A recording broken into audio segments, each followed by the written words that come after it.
Marks angles স্কুলে আপনাদের সবাইকে স্বাগত। আজকে আমরা একটা গুরুত্বপূর্ণ বিষয় নিয়ে আলোচনা করব।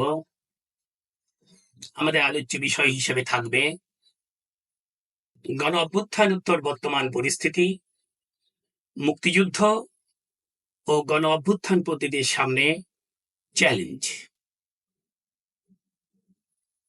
24শে জুলাই আগস্টের ছাত্র গণ অভ্যুত্থান ফ্যাসিবাদী দুঃশাসনের পতন ঘটিয়ে দেশে এক নতুন পরিস্থিতির সৃষ্টি করেছে। গণ অভ্যুত্থান দেশকে গণতন্ত্রের পথে অগ্রসর করার এক বিরাট সম্ভাবনা তৈরি করেছে। গণতান্ত্রিক উত্তরণের পথে অন্তর্বর্তী সময়ে দেশকে বিপথে কিংবা এমনকি পেছন দিকে চালিত করার নানামাত্রিক অপচেষ্টার সুযোগও তৈরি হয়েছে। ফলে মুক্তিযুদ্ধ গণ অভ্যুত্থানপন্থী জনগণের সামনে অনেকগুলো চ্যালেঞ্জ উপস্থিত হয়েছে। মুক্তিযুদ্ধ গণ অভ্যুত্থানপন্থীদের সামনে প্রথম চ্যালেঞ্জ হচ্ছে সংস্কার এবং নির্বাচন প্রশ্নে নীতিগত অবস্থান গ্রহণ করা। গণতন্ত্রের জন্য নির্বাচন যেমন জরুরি, তেমনি গণতন্ত্রের জন্য রাষ্ট্র ব্যবস্থার সংস্কারও কম জরুরি নয়। সংস্কার ও নির্বাচন এর দুয়ের মধ্যে কোনো অবশ্যম্ভাবী বৈরী দ্বন্দ্ব নেই। কার্যকর গণমুখী সংস্কার, নির্বাচন সহ গণতন্ত্রের ভিত্তিগুলো সংহত ও বিকশিত করতে সহায়ক ভূমিকা রাখতে পারে। গণ অভ্যুত্থানের মধ্য দিয়ে যে ফ্যাসিবাদী শাসনের অবসান হয়েছে, সে ধরনের শাসনের পুনরাবৃত্তি রোধ করতেই রাষ্ট্রীয় ব্যবস্থার সংস্কার অত্যাবশ্যক হয়ে উঠেছে। গণতান্ত্রিক পরিবেশ সৃষ্টির পূর্বশর্ত হিসেবে নির্বাচনের আগেই ঐকমত্যের ভিত্তিতে রাষ্ট্র ও সরকার ব্যবস্থার মধ্যে কিছু অত্যাবশ্যকীয় গণমুখী সংস্কার কর্মসূচি বাস্তবায়ন করা প্রয়োজন। কিন্তু সংস্কারের ক্ষেত্র পরিসর নির্ধারণের সময় খেয়াল রাখতে হবে সংস্কারের পরিসর যেন আমাদের মুক্তিযুদ্ধের মৌলিক চেতনা ও গণ অভ্যুত্থানের আকাঙ্ক্ষার সঙ্গে সাংঘর্ষিক না হয়। কোন সংবিধানই চূড়ান্ত চিরস্থায়ী নয়। আমরা চাইব সেই পরিবর্তন যেন হয় প্রগতিমুখী, পরিবর্তন যেন সংবিধানকে উন্নত অধিকতর গণতান্ত্রিক করে তোলে। এই জন্য মুক্তিযুদ্ধ গণ অভ্যুত্থানপন্থীদের এমন কৌশল নিয়ে অগ্রসর হতে হবে যার মধ্য দিয়ে বর্তমান সংবিধানের অসম্পূর্ণতা দূর করা যায় এবং সংবিধানের প্রতিক্রিয়াশীল কোন পরিবর্তনের অপচেষ্টাকে কার্যকরভাবে রুখে দেয়া যায়। মুক্তিযুদ্ধ গণ অভ্যুত্থানপন্থীদের সামনে দ্বিতীয় চ্যালেঞ্জ হচ্ছে খোদ মুক্তিযুদ্ধ নিয়ে। গণ অভ্যুত্থানের গণচেতনাকে মুক্তিযুদ্ধের বিপরীতে উপস্থাপন বা মুক্তিযুদ্ধের চেতনার বিপরীতে পরিচালনা করার চেষ্টা হবে গণ অভ্যুত্থানের স্পিরিটের পরিপন্থী। কারণ মর্মগতভাবে ছাত্র জনতার অভ্যুত্থানের দাবি ও আকাঙ্ক্ষার সঙ্গে মুক্তিযুদ্ধের আকাঙ্ক্ষা, স্বপ্ন ও চেতনার কোনো বিরোধ নেই। অথচ মুক্তিযুদ্ধ ও গণ অভ্যুত্থানের মধ্যে একটি মুখোমুখি বিরোধ তৈরি করার চেষ্টা ছিল এবং আছে। গণ অভ্যুত্থানের মধ্য দিয়ে ছাত্র জনতা মুক্তিযুদ্ধ সম্পর্কিত আওয়ামী ন্যারেটিভ প্রত্যাখ্যান করেছে। বলা ভালো, মুক্তিযুদ্ধ নিয়ে আওয়ামী লীগের ন্যারেটিভ পরাজিত হয়েছে। লক্ষণীয় বিষয় হলো গণ অভ্যুত্থানোত্তর নতুন পরিস্থিতিতে বিভিন্ন শক্তি, গোষ্ঠী ও ব্যক্তি নিজেদের মতো করে মুক্তিযুদ্ধের নতুন নতুন ন্যারেটিভ তুলে ধরছে। কোন কোন ন্যারেটিভের মাধ্যমে মুক্তিযুদ্ধকে সরাসরি অস্বীকার করার চেষ্টা করা হচ্ছে। ৭১-এর কাউন্টার হিসেবে দ্বিতীয় স্বাধীনতার ন্যারেটিভ সামনে আনা ইতিহাসকে উল্টে দেখার একটি ভয়ঙ্কর স্থূল প্রচেষ্টা। এই প্রজেক্ট সফল হবে না। আবার আওয়ামী ঘরানার সংকীর্ণ ক্ষমতার স্বার্থে প্রচলন করা এক পেশে বিকৃত, অনেক ক্ষেত্রে মন গড়া একতরফা ন্যারেটিভের মধ্যে অবস্থান করে মুক্তিযুদ্ধকে দেখার সময়ও শেষ হয়ে গিয়েছে। এজন্য মুক্তিযুদ্ধ গণ অভ্যুত্থানপন্থীদের এসব ন্যারেটিভ ও দৃষ্টিভঙ্গির বাইরে এসে বস্তুনিষ্ঠভাবে, নির্মোহভাবে, নীতিনিষ্ঠ অবস্থান থেকে শ্রমজীবী মানুষের স্বার্থের দৃষ্টিভঙ্গি থেকে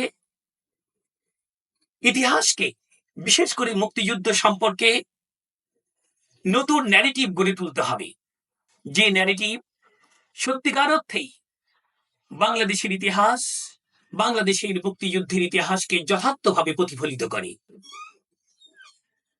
মুক্তিযুদ্ধ ও গণ অভ্যুত্থানপন্থীদের সামনে তৃতীয় চ্যালেঞ্জ হচ্ছে ইসলামী চিন্তাধারার যে প্রভাব বৃদ্ধি পেয়েছে তাকে কিভাবে মোকাবেলা করা যাবে।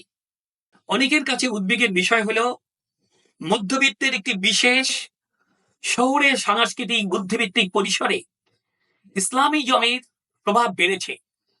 এই কাজটা শুধু রাজনৈতিক ইসলামপন্থীরাই করেছে এমনটি নয়। আধুনিকতার সমালোচনা করতে গিয়ে, বাঙালি জাতীয়তাবাদী ফ্যাসিবাদ মোকাবেলা করতে গিয়ে, নিজ পরিচয় খুঁজতে গিয়ে, কিংবা নতুন ভাবে আধুনিক হওয়ার প্রচেষ্টায় পশ্চিম কেন্দ্রিক বয়ানের বিরোধিতা করতে যে, অর্থাৎ প্রাচ্যবাদী দৃষ্টিকোণ খুঁজতে গিয়ে এবং জাতিসত্তা বিষয়ক বয়ানগুলোকে নাকচ করে নতুন ভাষ্য নির্মাণ করার নামে ইসলামকে বুদ্ধিভিত্তিক মহলে কিছুটা প্রাসঙ্গিক করে তুলছেন মধ্যবিত্ত বুদ্ধিজীবীদের একটি অংশ। সমাজে, সামাজিক মনস্তত্ত্বে ইসলামী চিন্তাধারার প্রভাব বৃদ্ধি পেয়েছে। এই ইসলামী চিন্তাধারার ভিত্তি প্রধানত দেশের আর্থসামাজিক, রাজনৈতিক, সাংস্কৃতিক সম্পর্কের দ্বারাই গঠিত হয়েছে। আমাদের দেশে এই যে ইসলামী চিন্তাধারা শুধুমাত্র ইসলামপন্থীদের দ্বারাই সৃষ্টি হয়নি, বরং তা সামগ্রিকভাবে শাসক শ্রেণীর দ্বারাও প্রত্যক্ষ বা পরোক্ষভাবে তৈরি হয়েছে। গণ অভ্যুত্থানের পরে শহুরে আধুনিক মধ্যবিত্তের সাংস্কৃতিক বুদ্ধিভিত্তিক পরিসরে ইসলাম কেন্দ্রিক ভাষা ও বয়ানগুলো জোরে সোরে সামনে চলে আসায় এ নিয়ে সমাজের নানা অংশে উদ্বেগ, অস্বস্তি তৈরি হয়েছে। অথচ এরা কেউই তাদের এসব বয়ানকে মোকাবেলা করতে পারছেন না যথার্থভাবে। গণ অভ্যুত্থানের পরে এ কারণেই মুক্তিযুদ্ধ এবং গণ অভ্যুত্থান পন্থীদের কোনো বয়ান জায়গা করে নিতে পারছে না সমাজের মধ্যে।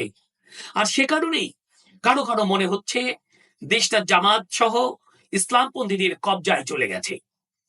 এমন একটা পরিস্থিতিতে মুক্তিযুদ্ধ গণ অভ্যুত্থান পন্থীদের মুক্তিযুদ্ধ গণ অভ্যুত্থানের চেতনা ও আকাঙ্ক্ষার আলোকে একটা সুনির্দিষ্ট রাজনৈতিক প্রকল্প সামনে নিয়ে যথার্থ প্রক্রিয়ায় অগ্রসর হতে হবে। মুক্তিযুদ্ধ গণ অভ্যুত্থানপন্থীদের সামনে চতুর্থ চ্যালেঞ্জ হচ্ছে অন্তর্বর্তী সরকারের সাথে সম্পর্ক প্রশ্নে। শেখ হাসিনার পতনের পর গত 8 আগস্ট শপথ গ্রহণের মাধ্যমে যে অন্তর্বর্তীকালীন সরকার এদেশের রাষ্ট্র ক্ষমতায় আসীন হয়েছে, তার প্রধান উপদেষ্টা ডক্টর মোহাম্মদ ইউনূস এদেশের শাসক শ্রেণীরই প্রতিনিধি এবং শাসক শ্রেণীরই এক মহাসংকটকালে তাকে এনে দায়িত্ব অর্পণ করা হয়েছে। সরকারের উপরে আম জনতার কোনো নিয়ন্ত্রণ নেই। সরকারের প্রতি তাদের আস্থা ততটুকুই যতটুকু অনাস্থা তাদের বিগত রেজিম, শেখ হাসিনার স্বৈর শাসনের প্রতি এবং প্রচলিত রাজনৈতিক দলগুলোর প্রতি। এটা খুবই গুরুত্বপূর্ণ। ইউনূস সাহেব দায়িত্ব গ্রহণ করেছেন গণ অভ্যুত্থানের প্রেক্ষাপটে, গণ অভ্যুত্থানের আকাঙ্ক্ষার মধ্যে। মুক্তিযুদ্ধ গণ অভ্যুত্থানপন্থীদের অন্তর্বর্তী সরকারের নীতি ও কর্মকাণ্ড প্রশ্নে স্বাধীন নীতিনিষ্ঠ অবস্থান থেকে প্রয়োজন অনুযায়ী সমালোচনা করতে হবে, রাজপথে সংগ্রাম পরিচালনার কর্মকৌশল নিয়ে অগ্রসর হতে হবে। গণবিরোধী কোন নীতি সমাজ ও রাষ্ট্রের ক্ষতি করে এমন কোন নীতি বাস্তবায়নের বিরুদ্ধে দাঁড়াতে হবে। কিন্তু এই বয়ান আর পরাজিত ফ্যাসিস্টদের বয়ানের স্পষ্ট ফারাক থাকতে হবে এবং তাদের তৈরি করা ফাঁদগুলো সম্পর্কে সচেতন থাকতে হবে। মুক্তিযুদ্ধ ও গণ অভ্যুত্থানপন্থীদের সামনে পঞ্চম চ্যালেঞ্জ হচ্ছে ভারতীয় আধিপত্যবাদ নিয়ে, ষষ্ঠ চ্যালেঞ্জ হচ্ছে আমেরিকান সাম্রাজ্যবাদকে মোকাবেলার প্রশ্ন নিয়ে। ভারতীয় আধিপত্যবাদ এবং আমেরিকান সাম্রাজ্যবাদের আমাদের এই অঞ্চলে তাদের ভূ রাজনৈতিক, অর্থনৈতিক, সাংস্কৃতিক স্বার্থ আছে। সেই স্বার্থকে কেন্দ্র করে তাদের কর্মকাণ্ড পরিচালিত হচ্ছে। একে মোকাবেলার জন্য আমাদের জনগণের উপরে নির্ভর করতে হবে। আলোচনা থেকে এটা স্পষ্ট, ছাত্র জনতার গণ অভ্যুত্থান গণতন্ত্র প্রতিষ্ঠার বিরাট সম্ভাবনা যেমন তৈরি করেছে, অন্যদিকে আবার এ সময়ে মুক্তিযুদ্ধের প্রকৃত চেতনা ও গণ অভ্যুত্থানের আকাঙ্ক্ষার সাথে বিভিন্ন শক্তির নানা ধরন ও মাত্রার দ্বন্দ্ব প্রকটতর হয়ে উঠেছে। প্রথমত, ফ্যাসিবাদের ভিত্তি লুটেরা বুর্জোয়া সামরিক বেসামরিক আমলাতন্ত্রের দুর্নীতি, লুটপাট ও দখলদারিত্বের সাথে জনগণের যে আকাঙ্ক্ষা, জনগণের গণতন্ত্র নির্মাণের যে স্বপ্ন, তার সাথে দ্বন্দ্ব তৈরি হয়েছে। দ্বিতীয়ত, ভারতের শাসক শ্রেণীর আধিপত্যবাদী ভূমিকার সঙ্গে বাংলাদেশের জনগণের স্পষ্ট দ্বন্দ্ব তৈরি হয়েছে। তৃতীয়ত, মার্কিন যুক্তরাষ্ট্রের ভূ রাজনৈতিক আধিপত্য বিস্তারের চেষ্টার সঙ্গে বাংলাদেশের জনগণের স্বার্থের দ্বন্দ্ব অব্যাহত আছে, সেটি তীব্রতর হওয়ার সম্ভাবনা দেখা দিয়েছে। চতুর্থত, মুক্তিযুদ্ধ বিরোধী শক্তির সঙ্গে মুক্তিযুদ্ধের প্রকৃত চেতনা ও গণ অভ্যুত্থানের জন আকাঙ্ক্ষার দ্বন্দ্ব নতুন ভাবে নতুন মাত্রায় আত্মপ্রকাশ করছে। পঞ্চমত, রাষ্ট্র পরিচালনার ক্ষেত্রে অন্তর্বর্তী সরকারের কিছু সিদ্ধান্ত অস্বচ্ছতা, সীমাবদ্ধতা, ত্রুটি, বিচ্যুতি ও ব্যর্থতা এবং সংস্কার ও নির্বাচন প্রশ্নে তাদের অস্পষ্ট অবস্থানের সঙ্গে জন আকাঙ্ক্ষার অসঙ্গতি থেকে কিছু দ্বন্দ্ব তৈরি হয়েছে এবং প্রতিনিয়ত সেগুলো বাড়ছে। মুক্তিযুদ্ধ গণ অভ্যুত্থানপন্থীদের সামনে সপ্তম চ্যালেঞ্জ হচ্ছে এই যে সমস্ত সমস্যা, সংকট, দ্বন্দ্বের কথা বলা হলো, তাকে মোকাবেলা করার জন্য কিভাবে বিকল্প শক্তি সমাবেশ গড়ে তুলতে হবে। যেসব বামপন্থী প্রগতিশীল গণতান্ত্রিক রাজনৈতিক দল, প্রান্তিক জনগোষ্ঠীর দল, সংগঠন সমূহ, প্রগতিশীল ছাত্র, শ্রমিক, সামাজিক, সাংস্কৃতিক, নাগরিক সংগঠন, বিশিষ্ট ব্যক্তিবর্গ গণ অভ্যুত্থানে ভূমিকা রেখেছেন অথবা এখনে ভূমিকা রাখতে চান, তাদের সকলের একটি সাধারণ লক্ষ্য ছিল এবং আছে শোষণ, দুর্নীতি, বৈষম্য বিরোধী গণতান্ত্রিক সমাজ ও রাষ্ট্র প্রতিষ্ঠা করা। এজন্য এদের সবাইকে নিয়ে নতুন রাজনৈতিক সামাজিক বিন্যাস ও মেরুকরণের ঐতিহাসিক প্রয়োজন ও সম্ভাবনা দেখা দিয়েছে। অতীতের তুলনায় এই রাজনৈতিক সামাজিক বিন্যাস ও মেরুকরণ বৈশিষ্ট্যের দিক থেকে হবে নতুন ধরনের। এটা গড়ে উঠবে একটা বিশাল গণ অভ্যুত্থানের প্রেক্ষাপটে।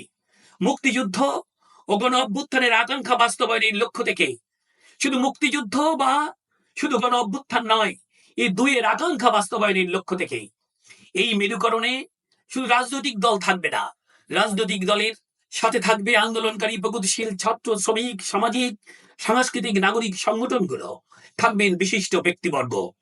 শোষণ, বৈষম্য বিরোধী গণতান্ত্রিক সরকার প্রতিষ্ঠা করার জন্য এই নতুন ধরনের মেরুকরণ আমাদের গড়ে তুলতে হবে। সংস্কার ও নির্বাচন প্রশ্নে, মুক্তিযুদ্ধ প্রশ্নে, সমাজে ইসলামী চিন্তার প্রভাব বৃদ্ধি মোকাবেলার যথার্থ উপায় নিয়ে, অন্তর্বর্তী সরকারের সাথে সম্পর্ক এবং আন্দোলন সংগ্রাম প্রশ্নে, ভারতীয় আধিপত্যবাদ নিয়ে, আমেরিকান সাম্রাজ্যবাদকে নিয়ে এবং বিকল্প শক্তি সমাবেশ গড়ে তোলার প্রশ্নে মুক্তিযুদ্ধ ও গণ অভ্যুত্থানপন্থীদের ঐক্যই পারবে বাংলাদেশকে নেতৃত্ব দিতে, বাংলাদেশকে পথ দেখাতে। মুক্তিযুদ্ধ ও গণ অভ্যুত্থানপন্থীদের ঐক্যের জয় হোক, শ্রমজীবী মানুষের ঐক্যের জয় হোক, জনগণের বিজয় অনিবার্য।